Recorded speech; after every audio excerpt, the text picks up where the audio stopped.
Onde mora a sua infância, onde morou sua criança e como elas vivem e convivem dentro de você. Essa reflexão vem conosco no 4º capítulo do livro Os Mentes que Amam Demais. No 4º capítulo, Ana Beatriz nos faz a seguinte indagação: infância diferente. Crianças podem ter transtorno borderline? O fato de algumas crianças terem características e passarem em muitos critérios não nos permite firmar um diagnóstico, porque elas ainda estão em desenvolvimento.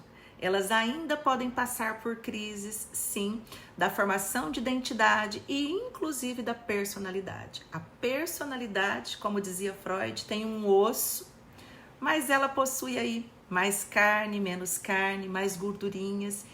E é na conjunção dessas variáveis e é observando cada possibilidade que, logo na infância, podemos sim pescar características que nos remetem a uma atenção maior. Às vezes, alguns pais podem dizer: mas o que nós estamos fazendo de errado? Busque ajuda para não deixar para trás, não negligenciar, não deixar limites e pontas soltas, porque muitas vezes não está na nossa consciência, mas agimos de forma inconsciente. Muitas vezes, por termos tido uma infância difícil, passamos por cima daquilo que é limite, disciplina ou autocontrole que seria adequado para ajustar aí as nossas angústias e não as angústias dos nossos filhos. Há algumas características importantes de serem observadas.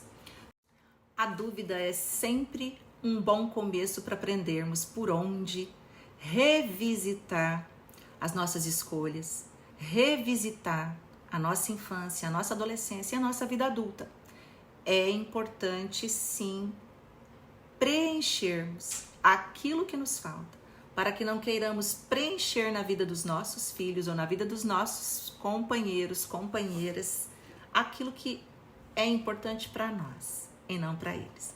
Essa leitura é importante, eu separei para vocês aqui, junto com a Ana Beatriz, no 4º capítulo, 6 variáveis importantes que podemos observar sobre essas características logo na infância. Relações interpessoais transtornadas. Crianças muitas vezes mimadas, que são atendidas em tudo ou negligenciadas. Aquela criança que tem sempre os teus desejos atendidos, ou aquela criança que fica solta, ela busca fazer aquilo que ela quer. Então, se eu negligencio de forma muito solta e muito livre, se eu não dou limites que são realistas, eu estou muitas vezes gerando sim uma independência, mas uma independência negligenciada, aonde essa criança vai fazer as escolhas dentro do mundo dela de forma muito livre e construtiva, porém nem sempre adequada. E aqui não existem regras iguais para todas as crianças, mas é importante lembrar que se uma criança que faz tudo o que quer, ela sempre vai exigir isso nas suas relações, na infância, na adolescência e na vida adulta, se ela não aprender a lidar com as frustrações de não ser respondida na hora, de forma com que ela espera, de forma adequada. E muitas vezes, quando não são atendidas, elas se isolam, elas deixam de lado as relações e isso torna difícil levar avante muitas relações. O segundo critério que pode ser observado logo na infância é o senso de realidade alterado. Ou seja, é comum crianças fantasiarem, criarem personagens, amiguinhos, né? E se tornarem reis, rainhas, super-heróis. Porém, o perigo é levar isso para a vida real e querer que os seus amiguinhos sejam súditos ou querer em casa serem tratados como reis e rainhas e isso se estender para uma adolescência e para uma vida adulta. Percebe que a adolescência é um período aí de transição, de passagem, essa criança. E aí a gente vai ter graus, amplitudes diferentes para cada criança, né? Em situações A, B ou C, porém são luzes amarelas. Então esse segundo critério aí são a questão das fantasias, né? Até de seres alienígenas e de monstros, porque eles estão revisitando não apenas aí essa mente fantasiosa, mas o perigo disso é levar para situações paranoides em sala de aula, para relações íntimas, né, entre amigos, essa questão da possessividade, de querer tudo a tempo e a hora e do jeito que se quer, as brincadeiras. Então a gente vai ver de uma forma lúdica aí que já existem sinais, características. E como lidar com isso? Fazer ajustes o tempo inteiro, criar um repertório dentro do desenho e fazer com que essa criança cresça aí como um adulto saudável. A terceira variável e característica para a gente observar são as crises de ansiedade de separação. A instabilidade no vínculo, ou de crianças que já são mais temperamentais e sensíveis, ou de crianças que sofreram um ambiente mais instável em casa. No quarto capítulo a gente vai ter aí 2 tipos de infância.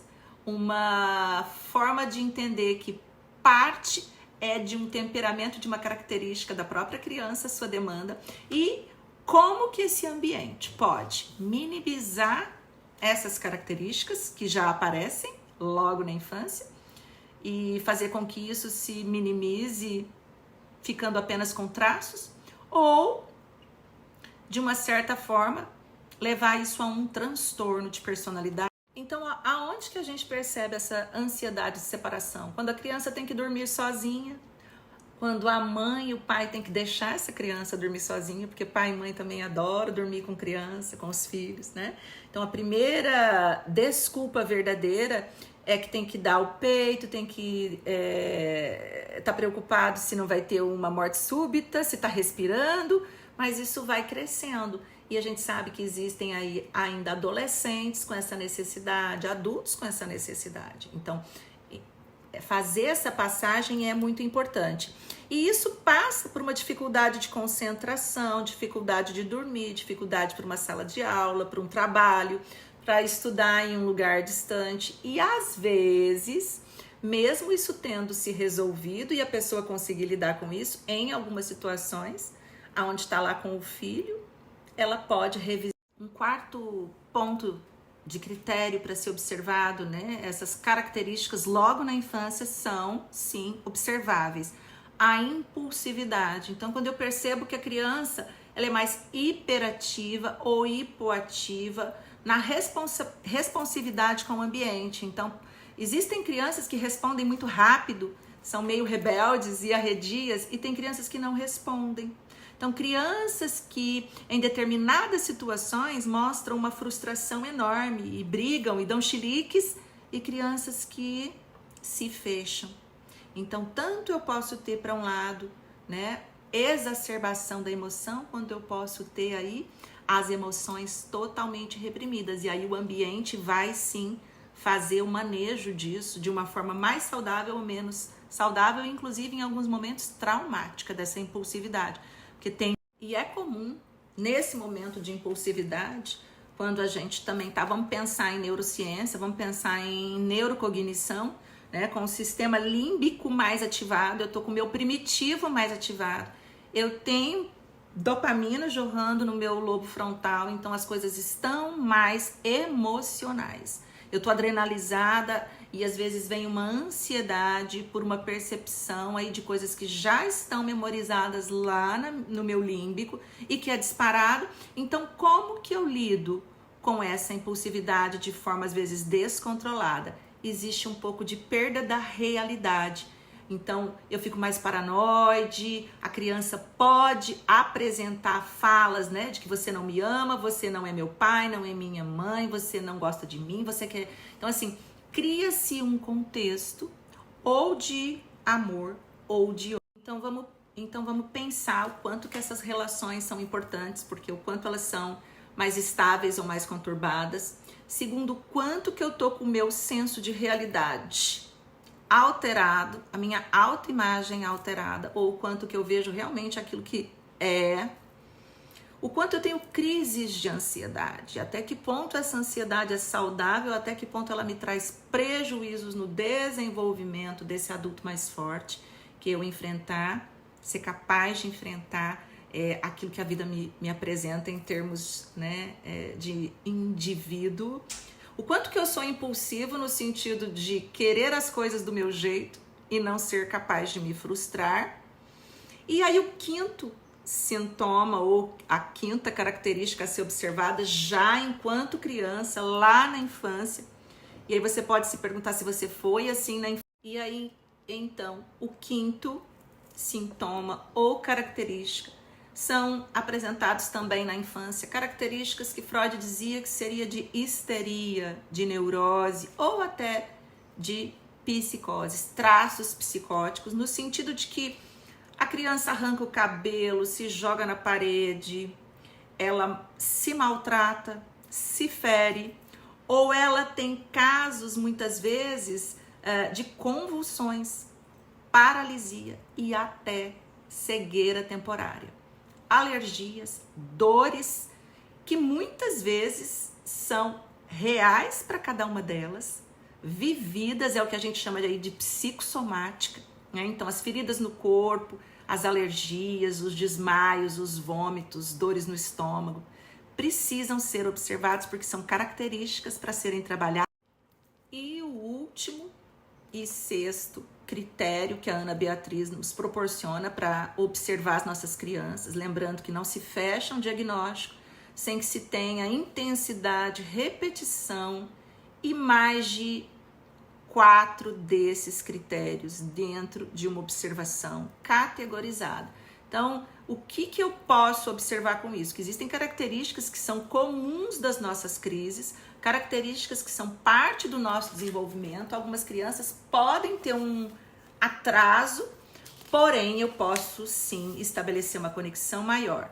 Como? No sexto critério, a Ana Beatriz já disse para a gente observar logo o bebezinho, né? O bebê, quando ele tem o sono alterado, humor irritadiço, ou seja, ele chora demais, ou ele é apático, ou ele tem uma mamada fraca, ele não acorda para mamar, ele não pega na mamada.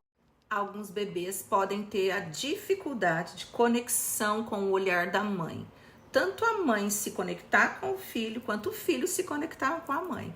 Então, às vezes, você que tá aí, né, dando peito ou dando a mamadeira para o seu filho, cuidado para não estar com o olhar perdido ou em outro pensamento que não seja conectado com a criança. Isso gera uma desconexão da criança. E observar se o seu próprio filho não se desconecta no momento dessa alimentação, dessa mamada. Olha que interessante que a Ana Beatriz traz para nós aqui. O diagnóstico de um perfil borderline na infância pode ser confundido com outros tipos de transtorno, como o transtorno desafiador opositivo, o TOD, o transtorno de déficit de atenção e hiperatividade, TDAH, o transtorno múltiplo complexo do desenvolvimento, MCCD, o TOC e até o transtorno de humor e o transtorno de conduta.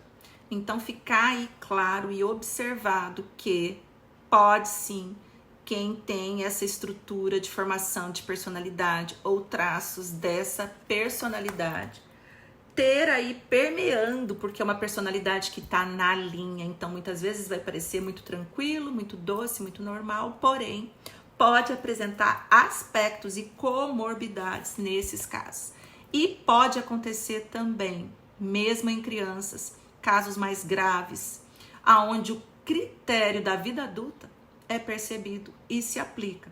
Para isso, essa percepção precoce, essa percepção de instabilidade emocional, ela pode sim, quanto mais rápido ou mais precoce percebida, fique de olho nas suas crianças. E se você entende que esse conteúdo te ajudou, compartilhe com mais pessoas, mães, pais, adultos, que possam aí serem ajudados nas suas angústias, nos seus medos, nas suas dificuldades, serem menos julgados, mais acolhidos nas suas demandas e que eles possam caminhar com menos prejuízo para si, menos prejuízo para quem está à sua volta.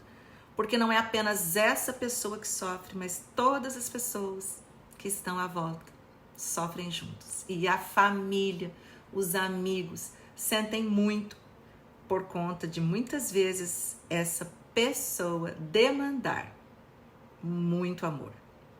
São muito exigentes e precisam sim de auxílio na formação de um repertório mais fortalecido e mais saudável.